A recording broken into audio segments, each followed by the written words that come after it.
काली बिल्ली को देखकर तोता अपनी सांस रोक लेता है। अरे, ये तो अंधी बिल्ली है। चलो थोड़ी मस्ती करते हैं। तोता उड़ता है और काली बिल्ली के सामने जाकर बैठ जाता है। बिल्ली बिल्ली, तुम कहाँ जा रही हो? क्या तुम अंधी बिल्ली हो? म्याऊं। हाँ हाँ, मैं अंधी बिल्ली हूँ, लेकिन तुम कौन हो? क्या क्या तुम कबूतर हो? हाँ हाँ, मैं कबूतर ही हूँ। लेकिन तुम्हारी आवाज तो तोते की तरह है। म्याऊं। वो ऐसा है ना, तोता मेरे घर के पास ही रहता है, इसलिए मैं तोते की तरह बोलता हूँ। कबूतर कबूतर, मैं किसी पक्षी को लेने आई हूँ जंगल में। मेरे घर में ढेर सारा सोना चांदी है और मैं अंधी हो गई हूँ। लेकिन काली बिल्ली, तुम यहाँ किसी पक्षी को क्यों लेने आई हो? इसलिए कि मुझे डर है कि कोई चोर मेरा सोना चांदी चुरा कर ना ले जाए। जो मेरे साथ जाएगा, मैं उसे अपना आधा सोना चांदी दे दूंगी और उसे अपने साथ अपने घर में रखूंगी। म्याऊं। तो फिर आप आगे जाइए, आगे एक कौवी और कौवा रहते हैं, वही आपके साथ जा सकते हैं। मैं कबूतर नहीं हूँ, मैं तो तोता हूँ और मुझे तुमसे बहुत डर लगता है। म्याऊं। बहुत शरारती हो तुम तोते। मुझ जैसी अंधी काली बिल्ली से मजाक करते हो। क्या कोई अंधों से भी डरता है? म्याऊं। मुझे पता है कि तुम अंधी हो, लेकिन फिर भी मैं तुम्हारे साथ नहीं जा सकता। काली बिल्ली वहां से चलती है। काली बिल्ली कौवों के पास चली जाती है। काली बिल्ली गोरी कौवी और कालू कौवे के पास जाकर वही बात करती है। म्याऊं। अगर कोई पक्षी मेरे साथ आए तो मैं उसे अपना आधा माल दे दूंगी। कालू जी, आधा माल हम अंधी काली बिल्ली से ले लेंगे और आधा चुरा लेंगे, क्योंकि काली बिल्ली कौन सा देख सकती है।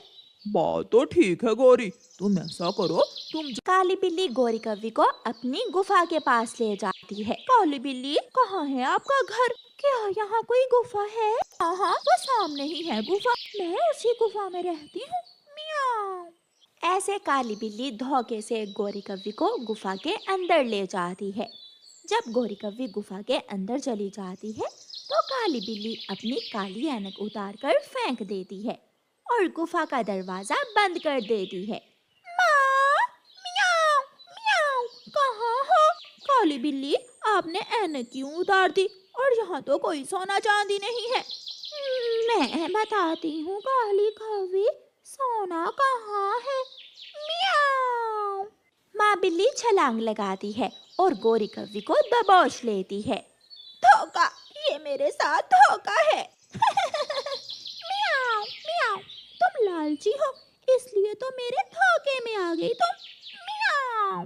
काली बिल्ली गोरी कौवी को मार देती है और दोनों माँ बेटी मजे मजे से गोरी कौवी को खा लेती हैं। फिर दूसरे दिन माँ बिल्ली काली बिल्ली से कहती है, बेटी, अब उस कौवी का पति बहुत आसानी से हमारे जाल में फंस जाएगा। जल्दी जाओ और उस कौवे को भी ले आओ। म्याऊं! म्याऊं! म्याऊं! माँ, तुम चिंता ना करो, आज मैं उस कौवे को लेकर ही वापस आऊंगी। म्याऊं! काली बिल्ली फिर से अंधी होने का नाटक करती है और अपने घर से निकलती है। कौवे भैया, गोरी ने बहुत बुरा किया जो काली बिल्ली की बातों में आ गई। चिड़िया, वो काली बिल्ली अंधी है और हमें अंधी बिल्ली से डरने की क्या जरूरत है? वो बिल्ली जरूर नाटक कर रही है, हमें काली बिल्ली पर विश्वास नहीं करना चाहिए। काली बिल्ली भी वहाँ आ जाती है। म्याऊं! ये तो चिड़िया की आवाज है। चिड़िया चिड़िया, कौवे तुम्हारी तरह डरने वाले नहीं हैं। कौवे, कौवे भैया, तुम्हारी पत्नी तुम्हें बुला रही है। म्याऊं! मुझे बुला रही है, लेकिन क्यों? तुम्हारी पत्नी ने आधा सोना और चांदी एक थैले में डाल लिया है, लेकिन वो अकेली उस थैले को उठा नहीं सकती, इसलिए वो तुम्हें बुला रही है। म्याऊं! चलो चलो काली बिल्ली, जल्दी चलो, मैं अभी तुम्हारे साथ जाता हूँ। तोता कौवे को रोकता है, कबूतर भी मना करता है। रानो चिड़िया उसे काली बिल्ली के साथ जाने से रोकती है, लेकिन कौवा अपनी जिद पर था। तुम सब जलते हो हमसे, जाओ जाओ, मैं तो जाऊंगा। कौवा काली बिल्ली के साथ चला जाता है। काली बिल्ली बहुत आराम से कालू कौवे को भी अपनी गुफा में ले जाती है। बिल्ली बिल्ली, कहाँ है मेरी पत्नी? मेरे पेट में। मियाऊ। पीछे से काली बिल्ली की माँ काली बिल्ली भी आ जाती है और कौवे को पकड़ लेती है। बेटा कौवे, माफ करना, तुम हमारी वजह से नहीं बल्कि अपने ही लालच के कारण हमारा शिकार बने हो। मियाऊ। नहीं, मुझे छोड़ दो काली बिल्ली। काली बिल्ली दूसरे ही लम्हे कौवे को मार देती है और माँ बेटी मिलकर पार्टी करती हैं। ऐसे कौवा और कौवी अपने लालच के कारण अपनी जान से जाते हैं। ले, ये पैसे रख ले। इतने सारे पैसे बेटा, ये आप कहाँ से लाए हैं? मम्मा, वो मैंने लॉटरी का टिकट लिया था 5 रुपए में और मेरा इनाम लग गया। अपने बेटे की इस बात पर मम्मा चिड़िया को विश्वास तो नहीं आता, मगर फिर भी वो चुप रहती है और वो पैसे लेकर रख लेती है। बेटा, कभी भी किसी लालच में आकर कोई गलत पंख ना उठा लेना। बेटा, जो पंख उठ जाए वो कभी वापस नहीं आता, इसलिए हमेशा बुराई से दूर रहना। मैंने सारी जिंदगी आपको हराम से दूर रखा, मेहनत से कमा कर खिलाया है, इसलिए आप भी कभी कोई गलत काम न करना। मम्मा, बस भी करे, मुझे सब पता है। मैं कुछ भी ऐसा वैसा नहीं करूँगा, मुझे सब पता है। दूसरे रोज कुकू जग्गू के पास बैठा हुआ था। यार जग्गू, जब मैंने मम्मा को बताया कि मेरी लॉटरी का इनाम लगा है तो मम्मा ने मेरा विश्वास कर लिया। अच्छा, मगर मैं तो मम्मा को सच सच बता देता हूँ। जब मैंने मम्मा को बताया कि हमने कबूतर चाचा के घर से पैसे चुराए हैं तो मम्मा बहुत खुश हुई थी। यार, तुम्हारी मम्मा चोरी करने से कुछ नहीं कहती। मेरी मम्मा को चोरी करना पसंद नहीं है, इसलिए मुझे झूठ बोलना पड़ा। आज मिट्ठू अंकल के घर जाएंगे। मेरी मम्मा ने मुझे बताया है कि मिट्ठू अंकल की पत्नी के गहने घर में पड़े हैं और मिट्ठू अंकल की पत्नी अपने मैके गई हुई है। फिर तो हमें मिट्ठू अंकल पर नजर रखनी होगी। फिर वो मिट्ठू अंकल के घर की तरफ चले जाते हैं। गर्मियों की दोपहर थी, इसलिए जंगल में ज्यादा पक्षी नजर नहीं आ रहे थे। सब गर्मी से बचने के लिए अपने अपने घरों में थे। कुकू और जग्गू छुपकर बैठे हुए थे जब मिट्ठू नदी से पानी पीने के लिए अपने घर से निकलता है। जल्दी चलो कुकू, मिट्ठू के आने से पहले पहले हमें अपना काम करना होगा। वो दोनों उड़ते हैं और जल्दी से मिट्ठू के घर में जाकर संदूक से गहने चुरा लेते हैं। अब हम सीधे मेरे घर जाते हैं और वहाँ जाकर इन्हें बांट लेते हैं। वो ऐसा ही करते हैं। वो जग्गू के घर में जाते हैं। वाह रे कुकू, तुम्हारी मम्मा तो बहुत डरती थी, मगर तुम तो बहुत बहादुर हो। तुम तो हमसे भी बड़े चोर बनोगे।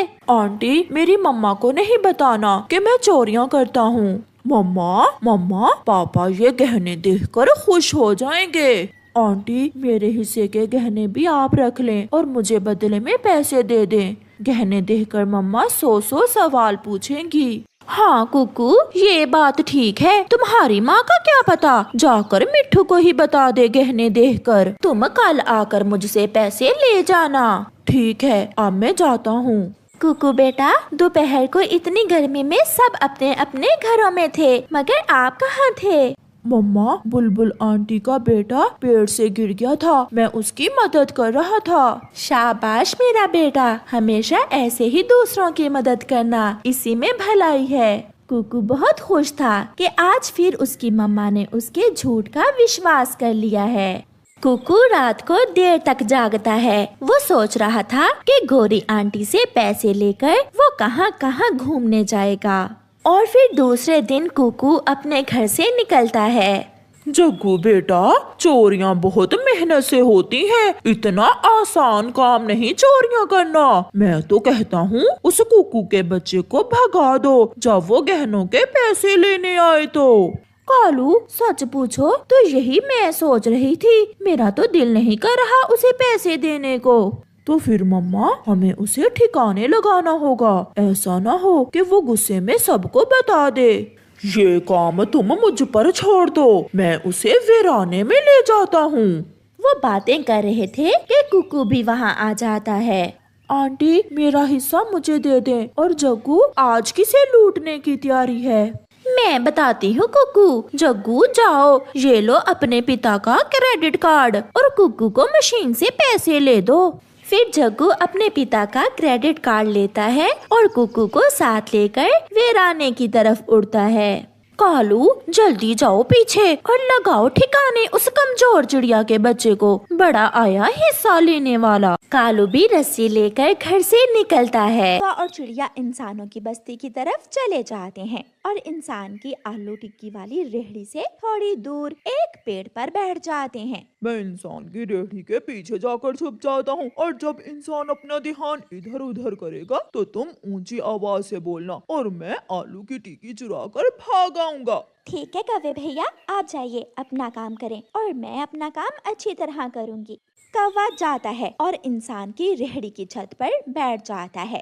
थोड़ी देर बाद जब इंसान घी लेने दूसरी तरफ जाता है तो रानू चिड़िया ऊंची आवाज से बोलती है और कालू कौवा जल्दी से थाल से आलू की टिक्की उठाकर भाग जाता है। इंसान को मालूम ही नहीं पड़ता कि उसकी आलू की टिक्की चोरी हो गई है।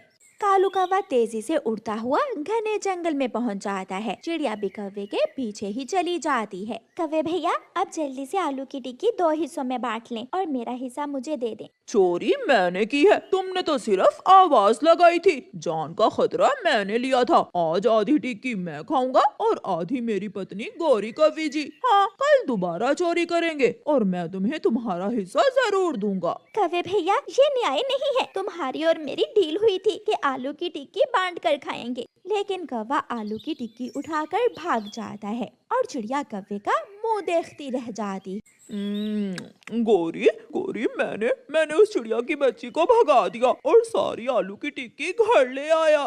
बहुत अच्छा किया कालू जी, वो चिड़िया कमजोर है और हम हमेशा ऐसे ही उसे धोखा देते हैं। दूसरे दिन कालू कौवा फिर से रानो चिड़िया के पास जाता है। चिड़िया चिड़िया, आज मैं तुम्हें आधा हिस्सा बांट कर दूंगा। मैंने घर जाकर वो आलू की टिक्की खाई थी, वो तो बहुत स्वादिष्ट थी। चलो आज हम फिर जाते हैं और आलू की टिक्की चुरा कर खाते हैं। नहीं कौवे भैया, मैं आज तुम्हारे साथ नहीं जा सकती। मैंने कल ही बुरे काम में तुम्हारा साथ देकर बहुत गलत किया था। जैसे तुम्हारी मर्जी, मैं तो जाऊंगा, मैं तो जरूर जाऊंगा आलू की टिक्की चुराने और तुम्हारे सामने बैठकर मजे मजे से खाऊंगा आलू की टिक्की। गुस्से में कौवा वहाँ से चला जाता है और रानो चिड़िया जल्दी से उड़ती है और कौवे से पहले ही आलू टिक्की वाले इंसान के पास पहुंच जाती है। इंसान चाचा जी, वो कौवा कल आपकी एक आलू की टिक्की चुरा कर ले गया था, वो आज भी आएगा, वो जरूर आएगा। चिड़िया, तुम्हारा बहुत बहुत धन्यवाद मुझे उस चोर कौवे के बारे में बताने के लिए। लो, ये आलू की टिक्की तुम्हारा इनाम है। चिड़िया इंसान से आलू की टिक्की लेती है और जंगल की तरफ चली जाती है। थोड़ी ही देर बाद कौवा भी काएं काएं करता हुआ आ जाता है। कौवा सामने वाले पेड़ पर छुपकर बैठ जाता है, लेकिन आज इंसान भी तिरछी नजर से कौवे को देख रहा था। आजा आजा, मैं करता हूँ तेरा इलाज। कौवा इंसान पर नजर रखे हुए था। इंसान ने भी गरम गरम लोहे की सिलाख रेहड़ी के नीचे छुपा कर रखी हुई थी। जब इंसान आलू काटने के लिए चाकू उठाने जाता है तो कौवा जल्दी से उड़ता है और रेहड़ी की तरफ जाता है, लेकिन इंसान भी तेज था। वो लंबा हाथ करके अपनी रेहड़ी से गरम गरम लोहे की सिलाख निकाल कर कौवे की पूंछ पर मारता है। हाय, मर गया। कौवा दूर जाकर गिरता है और इंसान भागकर कौवे की तरफ आता है। कौवे को आग की जलन भूल जाती है और वो किसी न किसी तरह उठकर वहाँ से उड़ जाता है और भागकर जान बचाता है। कौवे की पूंछ से धुआं निकल रहा था। मर गया रे जालिम इंसान चाचा, मर गया मेरी पूंछ। जब कौवा जंगल वापस आता है तो पेड़ की डाल पर बैठी रानो चिड़िया आलू की टिक्की खा रही थी।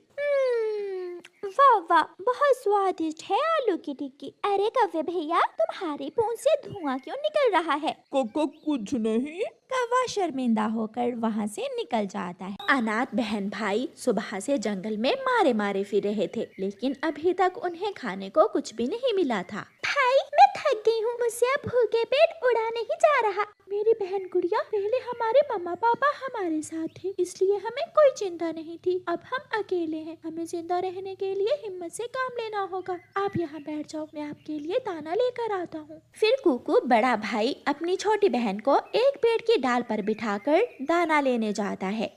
जमीन पर गिरा हुआ दाना देखकर कुकू दाने के पास जाता है। तभी वहाँ एक लंबी चोंच वाला कौवा आ जाता है। चलो चलो भाग यहाँ से, ये दाना मेरा है, मैं खाऊंगा ये दाना। अंकल, मेरी छोटी बहन बहुत भूखी है, आप ये दाना मुझे दे दें। लेकिन वो कौवा दाना उठाकर वहाँ से भाग जाता है और कुकू उसे देखता ही रह जाता है। भाई, दाना मिला क्या? लेकिन कुकू खामोश था। भाई चले, हम यहाँ से जाते हैं, अब मैं ठीक हूँ, मैंने नदी से पानी पी लिया था। कुकू रोने लग जाता है। मेरी बहन, मुझे माफ करना, मैं आपको दाना भी ना ला कर दे सका। दोनों बहन भाई फिर से उड़ते हैं और उस जंगल से निकलकर दूसरे जंगल चले जाते हैं।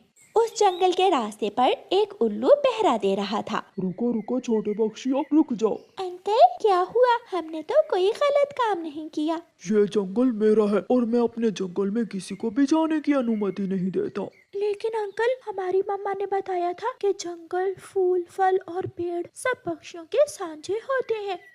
तुम्हारी मम्मा ने गलत बताया था, चले जाओ वरना मैं एक लगाऊंगा। वो छोटे थे, इसलिए वो दोनों बहन भाई उल्लू से डर जाते हैं और पीछे मुड़ जाते हैं।